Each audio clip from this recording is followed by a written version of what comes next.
بسم اللہ الرحمن الرحیم۔ میں ازل سے بندہ عشق ہوں، مجھے زہد و فکر کا غم نہیں۔ میرے سر کو در تیرا مل گیا، مجھے اب تلاش حرم نہیں۔ میری بندگی ہے وہ بندگی جو پابندے دیر و حرم نہیں۔ میرا ایک نظر تجھے دیکھنا باخدا نماز سے کم نہیں۔ دوستو، آج ہمارا سفر کراچی کے ان بزرگ ہستی کی مزار کی طرف ہے جو کلفٹن کے ایریا میں مشری شاہ غازی کے نام سے مشہور ہے۔ آپ کا مزار کلفٹن کے ایریا علاقہ خیابان بخاری میں ہے۔ آج ہم مزار پہ آپ کو دیدار کرائیں گے اور سائیں کے مزار کے بارے میں، آنے والے زائرین کے بارے میں اور ان کا عرس کب ہوتا ہے اس کے بارے میں آپ کو بتائیں گے۔ تو انشاءاللہ آپ ملاقات ہوتی ہے مزار پہ۔ شکریہ۔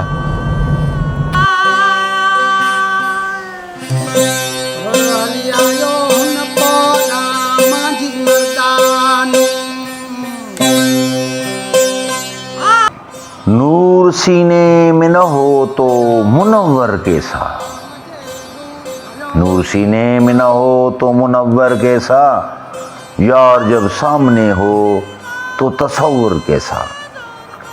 دیکھنا یار کو عین طریقت ہے، یار میں جب نظر آئے خدا تو کفر کیسا۔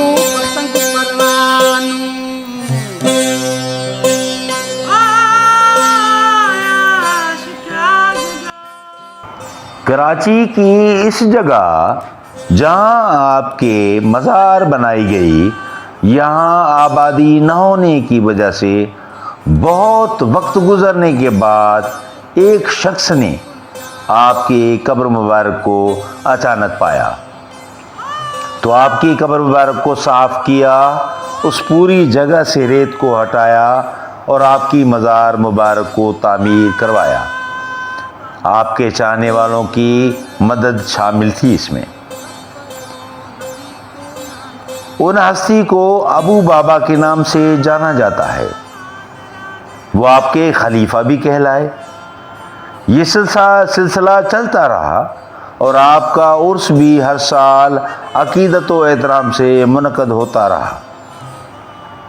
کہا جاتا ہے کہ آپ کی مزار پہ ہر جمعرات کو ایک محفل سما کا اہتمام بھی ہوتا تھا، مگر یہ بعد میں کچھ لوگوں کی مخالفت کی وجہ سے ختم کر دیا گیا۔ اس مزار کا سارا انتظام ابو بابا نامی شخص ہی سر انجام دیتے رہے، مگر ان کی وفات کے بعد اس مزار کا انتظام اوقاف کھاتے نے سنبھال لیا، جو کہ آج تک چل رہا ہے۔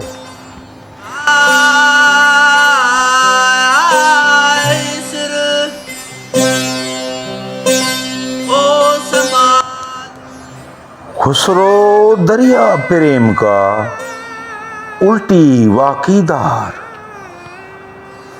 خسرو دریا پریم کا الٹی واقعدار، جو اترا سو ڈوب گیا، جو ڈوبا سو پار۔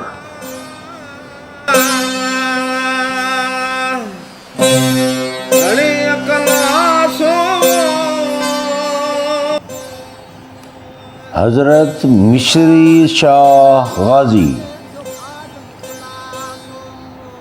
مشری شاہ غازی کراچی کے مشہور بزرگ ہستی ہیں۔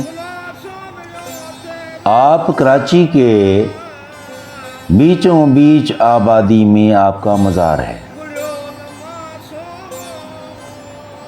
مشری شاہ سرکار کراچی کے وہ بزرگ ہستی ہیں جو کہ عباسیوں کے دور میں سندھ میں تشریف لائے، اور کہا جاتا ہے کہ آپ حضرت عبداللہ شاہ غازی کے ساتھ تشریف لائے۔ آپ نے اسلام کی تبلیغ اور اسلام کی اصل روح کے مطابق انسانوں کو سیدھا اور سچا راستہ دکھلایا۔ آپ حسینی سید ہیں۔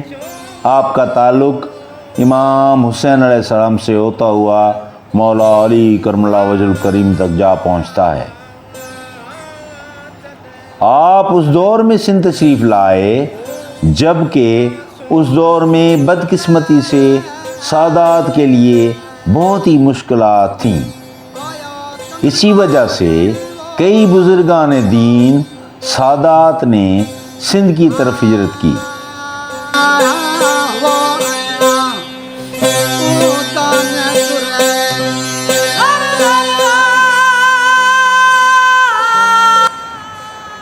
کسی کو رزق میں زیادہ فراز دیتا ہے، کسی کو رزق میں زیادہ فراز دیتا ہے، کسی کو نعمت عمر دراز دیتا ہے۔ بطور خاص مگر جس پہ مہرباں ہو خدا،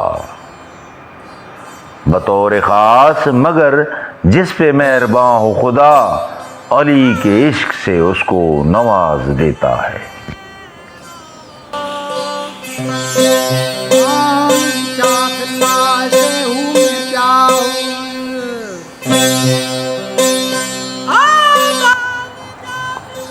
مصری شاہ سرکار نے اپنی زندگی کا بیشتر حصہ اس خطے کی میں تبلیغ کرتے گزارا۔ سب سے بہت ہی خوبصورت بات آپ کی یہ تھی کہ آپ یہاں رہتے ہوئے یہاں کے لوگوں میں گھل مل گئے، حتیٰ کہ آپ نے یہاں کی سندھی بولی کو بھی بخوبی سمجھا اور اسے بولنے کی مہارت بھی حاصل کی۔ آپ یہاں کے بیشتر بزرگان دین سے بھی ملتے رہے۔ آپ نے بہت لمبی عمر پائی۔ جب آپ کا اس دنیا سے رخصت ہونے کا ٹائم آیا تو آپ نے اپنے چاہنے والوں کو اس کلفٹن کے ریگستانی علاقے میں آپ کو رکھنے کی وصیت کی۔ آپ کی اس وصیت پہ عمل کرتے ہوئے یہاں کے لوگوں نے آپ کو اس جگہ جو آج کل خیابان بخاری کے نام سے مشہور ہے پہ آپ کی مرکز بنائی۔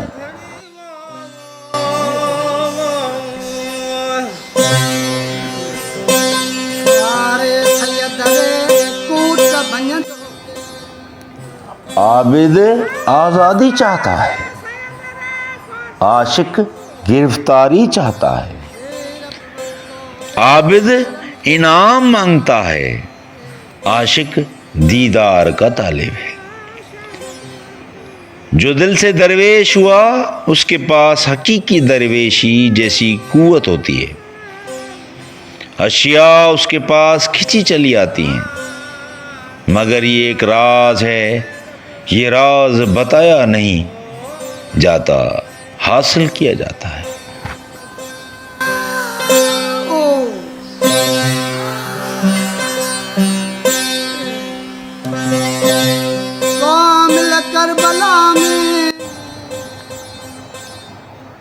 مصری شاہ سرکار کی مزار پہ یہ بھی ایک خوبصورت بات ہے کہ آپ کی مزار پہ کوئی تعویذ گنڈے کا کام نہیں ہوتا۔ جہاں پر لوگ بہت دور دور سے حاضری کے لیے تشریف لاتے ہیں، جن میں زیادہ تر وہ لوگ ہوتے ہیں جو کہ جادو، جنات یا بڑی بیماریوں میں مبتلا ہوتے ہیں، وہ حاضری دینے اور دعا پڑھنے آتے ہیں۔ آپ کے ہاں جو لوگ حج یا عمرے کی خواہش رکھتے ہیں وہ بھی منت کے طور پہ حاضری دینے آتے ہیں، اور جن لوگوں کی بیٹیوں کے رشتے رکاوٹ ہوتی ہے وہ بھی آتے ہیں۔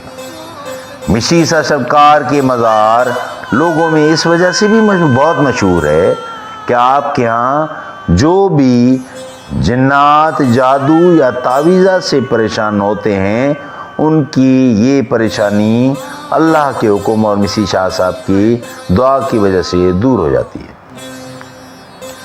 آپ کا عرس مبارک ہر سال 26، 27، 28 ذوالحج کو عقیدت سے منایا جاتا ہے، جہاں لنگر سبیل کا بھی انتظام ہے۔ آپ کی مزار مبارک کے قریب ایک عالیشان مسجد بھی موجود ہے، جہاں یہ آنے والے لوگ نماز پڑھتے ہیں اور دعائیں کرتے ہیں۔ پھر وہی شین لام میم خدا خیر کرے، پھر وہی شین الف میم خدا خیر کرے، پی لیا جام الف میم خدا خیر کرے۔ پہلا عشق ہے ڈرتا ہوں نہ جاؤں کہیں، نون الف قاف الف میم خدا خیر کرے۔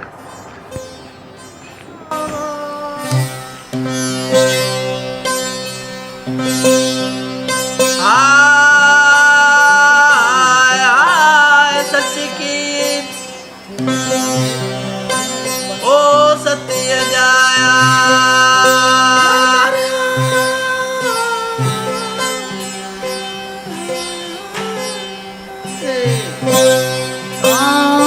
کربلا میں سید سامانا،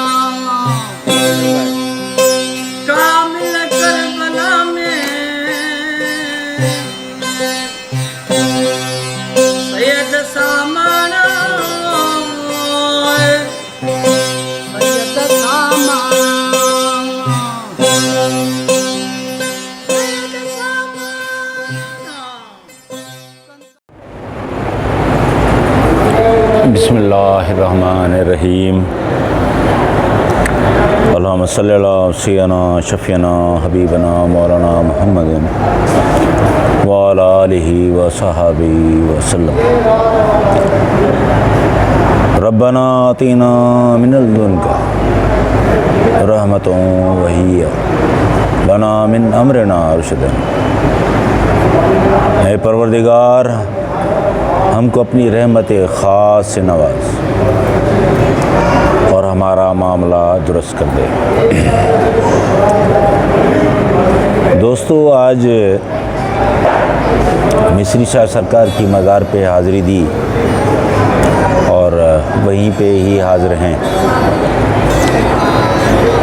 اس موقع کی مناسبت سے ہم نے کوشش کی ہے کہ زیادہ تر لوگ سوال کرتے ہیں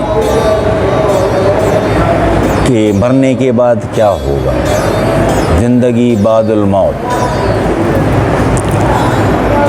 اب اس پہ بہت سے لوگوں نے بہت سی باتیں کی ہیں، مگر آج ہم پہلے قرآن پاک، پھر حدیث، پھر صوفیاء کرام نے کیا تعلیمات دیں یا دکھایا یا بتایا یا سمجھانے کی کوشش کی، اس کے بارے میں بات کریں۔ پہلی بات ہے، قرآن پاک نے دو الفاظ یعنی دو ورڈز کو استعمال کیا ہے، ایک ایلین، دوسرا سجین۔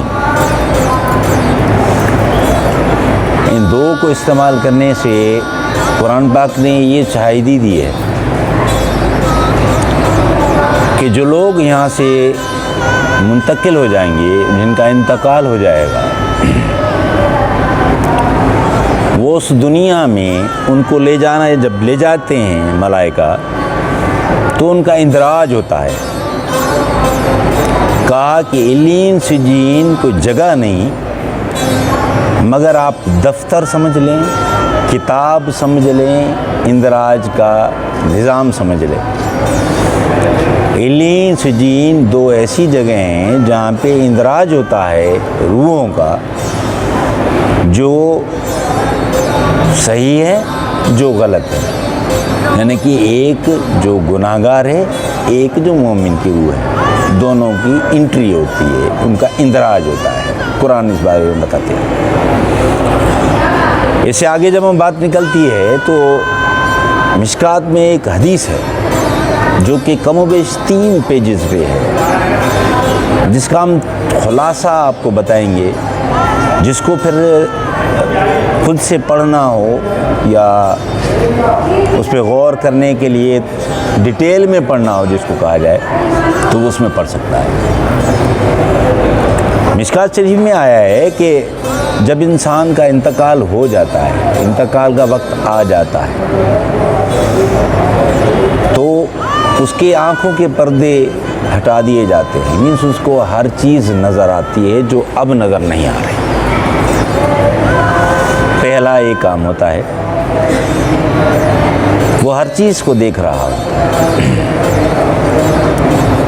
اب اس حدیث کے ریفرنس سے یہ کہا گیا کہ اگر کوئی مومنین ہے، کوئی صحیح روح ہے، تو اس کے لیے جو ملائکہ حاضر ہوتے ہیں وہ خوش شکل ہوتے ہیں، معززین، جیسے ہم دنیا داری میں معززین دیکھتے ہیں، مولانا ٹائپ، سفید جبے، سفید داڑھی، یا مثال طور خوش چہرہ، یعنی کہ روحانیت جس کو کہا جائے، جس سے خوف نہ ہو، اس کا مطلب یہ ہے۔ ملائکہ اس صورت میں آتے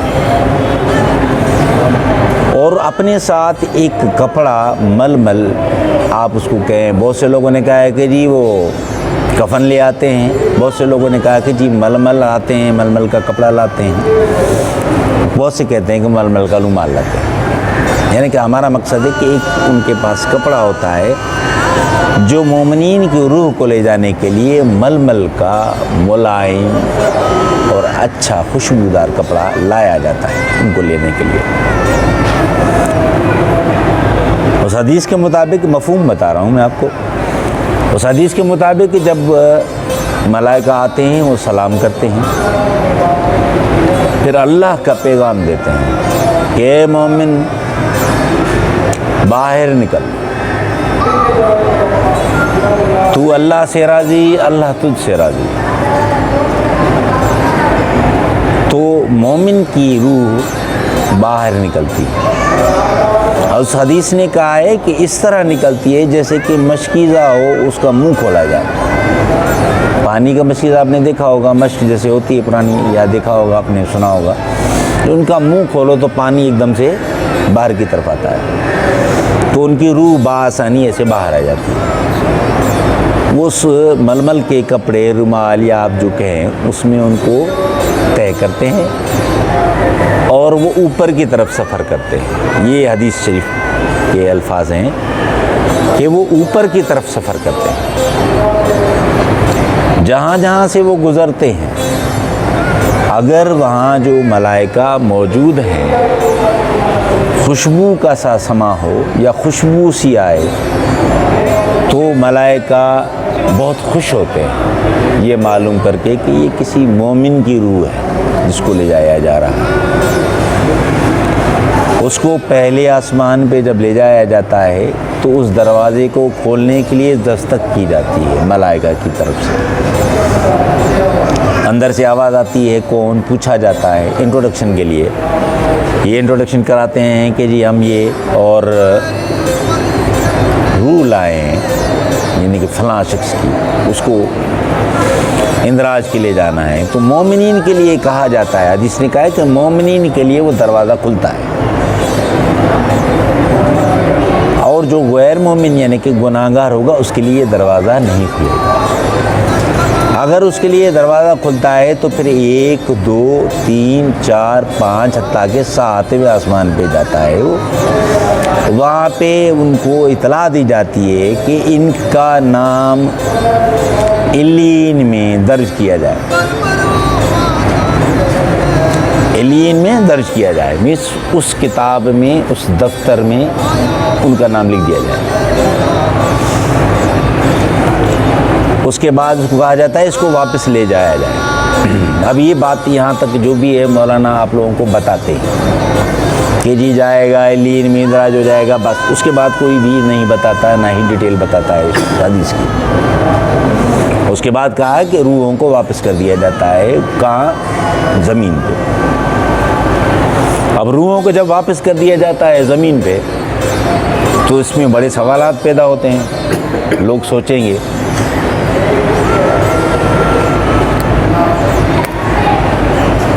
ایسے ہی برعکس غیر مومن کی اگر روح نکالی جاتی ہے تو اس کے لیے کہا ہے حدیث نے